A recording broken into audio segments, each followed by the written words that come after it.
Olá, meus alunos de Direito Previdenciário, tudo bem com vocês? Então, hoje nós vamos conversar um pouquinho de um benefício bastante importante na seara previdenciária, que é o benefício devido aos trabalhadores rurais. Nós vamos falar da aposentadoria rural. Aposentadoria rural que tem uma classe, muito especial de trabalhadores, aqueles que dedicam aí a sua vida no campo, né? E nós vamos falar dos segurados especiais.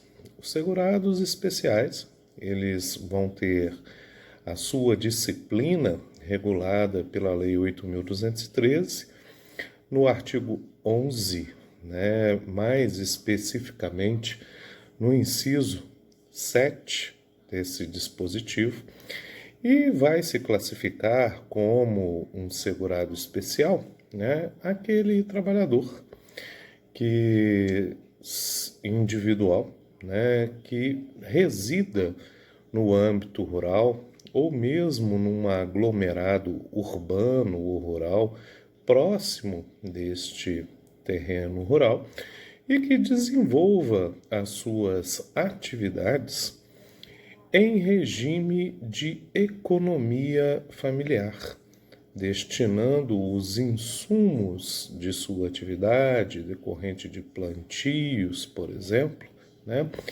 para a sua própria mantença, para a sua própria subsistência e a de sua família. Então, este é, de fato, o trabalhador rural, também conhecido como lavrador, ou produtor. Então, nós estamos falando aqui dessas figuras. Esse trabalhador rural, a ele é destinado a prestação previdenciária. A prestação previdenciária que ele pode fazer jus por estar nessa condição de trabalhador rural é exatamente os benefícios de aposentadoria por idade, aposentadoria por invalidez, auxílio-doença. Também vamos ter ali a figura da pensão por morte. Só não vai ser um benefício concedido a esta classe o extinto, benefício de aposentadoria por tempo de contribuição. Mas em todos os outros é um benefício que será devido. A aposentadoria que nós vamos nos concentrar agora, a atenção, ela é devida ao segurado especial, trabalhador rural, que completar, se homem, 60 anos de idade e completar, se mulher, 55 anos de idade, comprovando no período imediatamente após o requerimento, o efetivo exercício do trabalho rural por período equivalente ao período da carência que se exige para a concessão deste benefício, que no caso das aposentadorias será uma carência de 180 contribuições, ou seja, 15 anos. O trabalhador rural, então, ele terá o dever de demonstrar o efetivo exercício deste labor no âmbito rural por este período equivalente a 15 anos, 15 anos de efetivo serviço de trabalho rural. 15 anos de efetivo serviço, na qualidade de trabalhador rural, regido em economia, regime de economia familiar, destinando os insumos ali para a sua própria subsistência, para a sua própria mantença, e sem o uso de empregados de ordem permanente para a execução de suas atividades. Neste aspecto, especificamente, a proibição, a vedação de uso de mão de obra empregada, a própria legislação previdenciária, a Lei 8.213, também no artigo 11, em seus parágrafos, flexibiliza um pouco essa tratativa, né? Flexibiliza a possibilidade de utilização, né, de mão de obra empregada por um prazo curto de 120 dias, exatamente para contínuos ou não, tá? Mas exatamente para atender alguns períodos, por exemplo, de colheita, onde é necessário um trabalho mais efetivo e às vezes um número efetivo de pessoal maior, sob pena de perder todo o produto com a passada do tempo de colheita.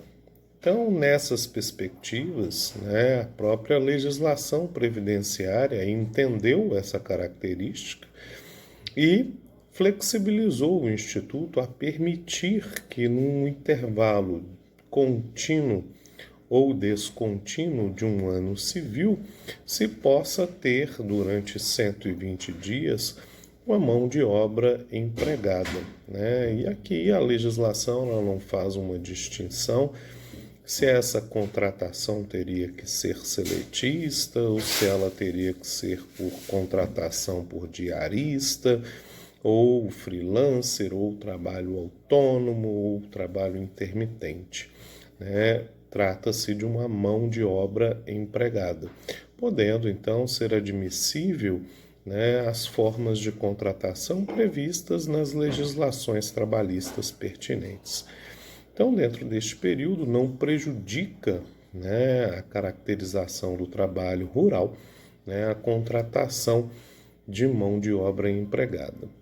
Muito converso com os meus alunos e sempre enfatizo que no âmbito rural é muito comum, né, principalmente entre vizinhos, de se realizar o que denominamos de troca de dia. A troca de dia, né, é uma praxe comum do âmbito rural, onde um trabalhador, né, ele deixa de trabalhar no seu terreno em um determinado dia para auxiliar no dia subsequente o seu vizinho, no dia que parou de trabalhar, o seu vizinho, né, no plantio, na colheita, né, no arado. E muitas vezes essa prática se repete, né, e o vizinho deixa de trabalhar em um determinado dia para auxiliar, né, como uma troca de favores que ali se estabelece. Isso também não prejudica, né, a caracterização aqui do trabalho rural. Uma dúvida muito constante que se apresenta é: professor, o trabalhador rural ele tem a necessidade de contribuir para ter acesso ao benefício previdenciário? Quando nós falamos do segurado especial que se enquadra dentro deste conceito, né, de trabalhador rural regido sobre regime de economia familiar, né, ele obteve uma isenção previdenciária para ter acesso aos benefícios. Basta que ele comprove o efetivo exercício da atividade rural. No entanto, né, nós temos outras figuras que se beneficiam muitas vezes do redutor da idade para a concessão do benefício, mas terão que demonstrar a contribuição devida, né, que é, por exemplo, a figura do agricultor, do produtor rural, né? E essas figuras elas vão, né, estabelecer ali formas de contribuição na legislação previdenciária para ter acesso ao benefício, muito embora, né, consigam aí o benefício da redução da idade para ter acesso à prestação previdenciária no que se refere à aposentadoria. Muito bom.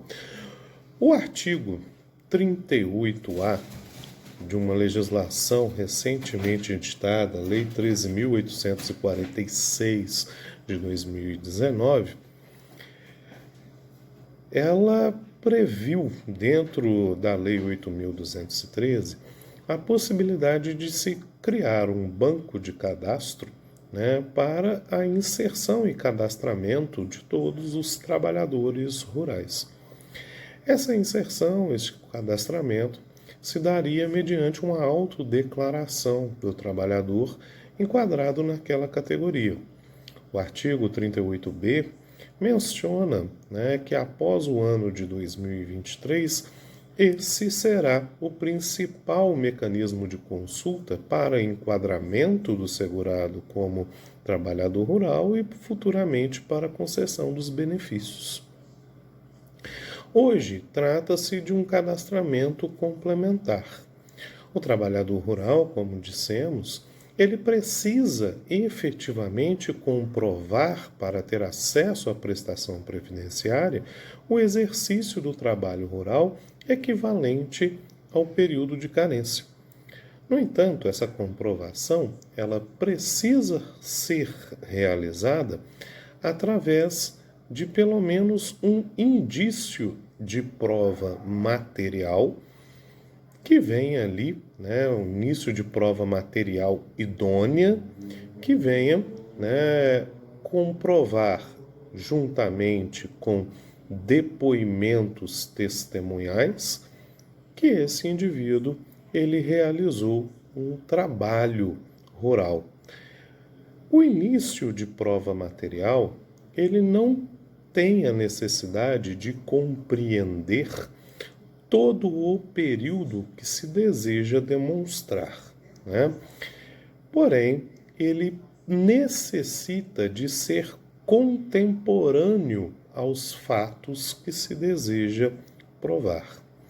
O artigo 106 da Lei 8.213 traz um rol exemplificativo de quais seriam os documentos aptos a serem admissíveis como indícios de prova material. No entanto, o próprio Juizado Especial Federal, através das turmas nacionais de uniformização, já editaram algumas súmulas, cito aqui a súmula número 6, a súmula número 12, que vão ali indicar que alguns documentos de cunho pessoal do segurado que, à época, informavam a condição de trabalhador rural, servem como início de prova material. E aí teríamos, como mecanismos agregadores desse artigo 106, que é um rol meramente exemplificativo, a certidão de casamento, a certidão de certificado de reservista, o título de eleitor, certidão de nascimento dos filhos, histórico escolar, de escola rural. Todos esses documentos são documentos idôneos. Também podem ser utilizados as declarações de exercício de trabalho rural emitidas pelos sindicatos rurais, assim como as fichas de inscrição e contribuição para o Fundo Rural. Essas também podem ser admissíveis como documentos aptos a demonstrar o efetivo exercício na atividade. Esses documentos, por óbvio, eles devem ser corroborados por depoimentos testemunhais fidedignos. Isso quer dizer que vão ter que ser ouvidas pessoas que visualizaram, presenciaram, muitas vezes participaram do trabalho realizado por este segurado especial que agora visa a obtenção do benefício. Este benefício, quando requerido na seara administrativa do INSS, os documentos eles são juntados no ato do requerimento. As testemunhas elas poderão ser ouvidas através de um mecanismo denominado justificação administrativa. Essa justificação administrativa é exatamente a coleta pelo servidor do INSS, responsável ali pela manutenção e concessão do benefício, né, e vai ouvir e coletar o depoimento testemunhal, reduzindo-o a termo para instrução do processo administrativo que visa a concessão do benefício. Eu sempre comento bastante, né, com alguns alunos que sofre muito a mulher do campo, extremamente discriminada, mesmo pela legislação previdenciária. Exatamente por quê?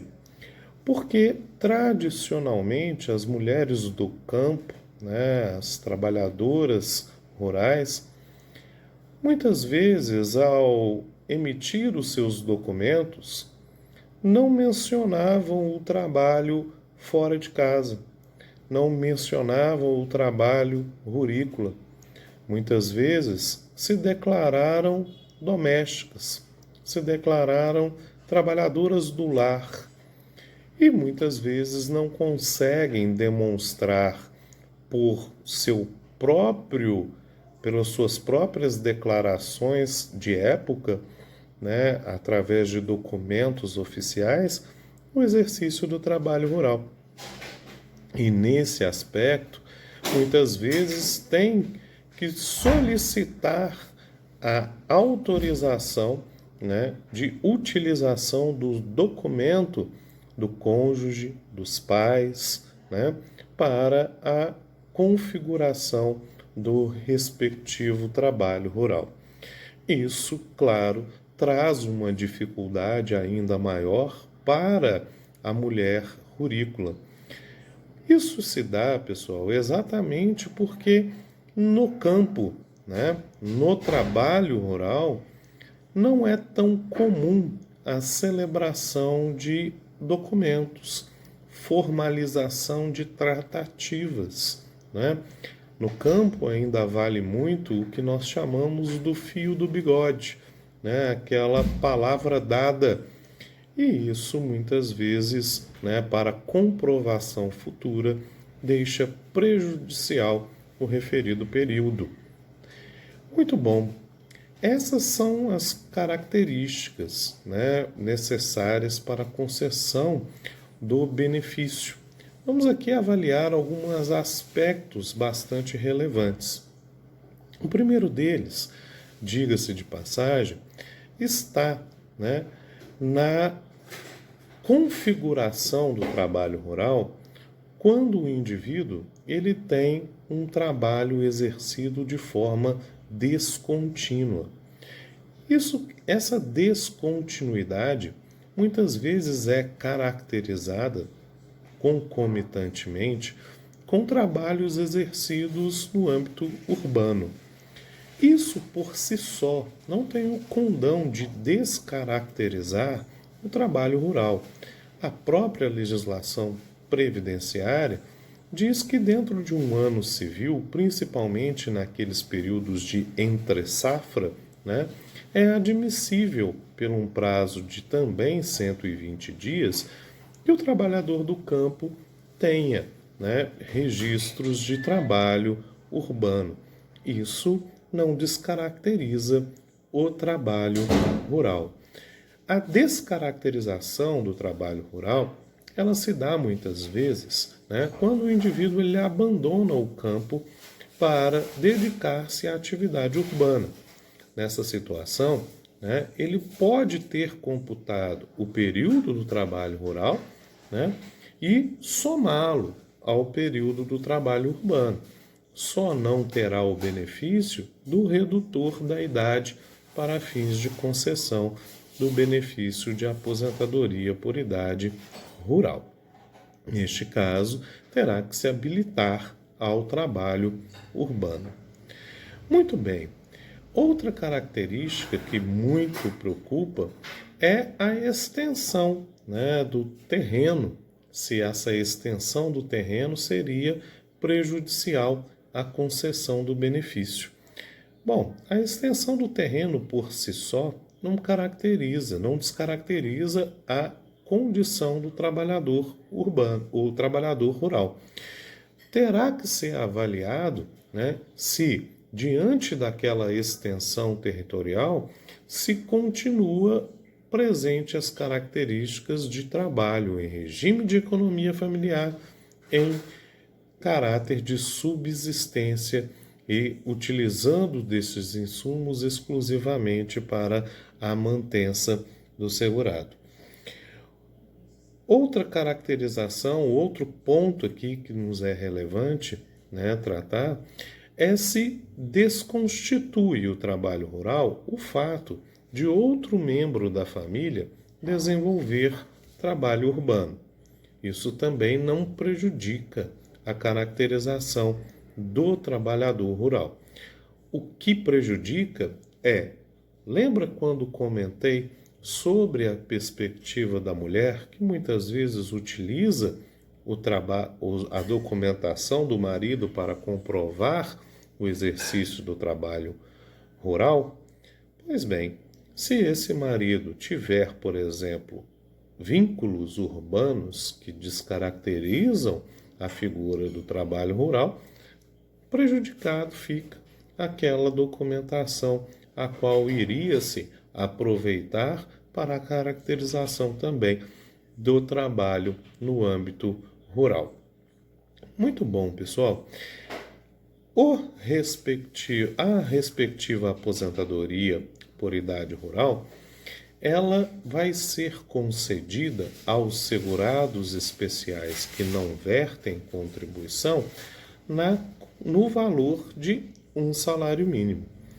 No entanto, para aqueles segurados que contribuem para a Previdência Social, na qualidade de trabalhadores rurais, por exemplo, um caseiro empregado, eles vão fazer o benefício do redutor na idade, porém vão estar contribuindo. Neste caso, temos que observar a característica intemporal do direito previdenciário. O que quero dizer com isso? Bom, as regras, no que se referem à fórmula de cálculo dos benefícios, inclusive para trabalhadores rurais, ela foi modificada.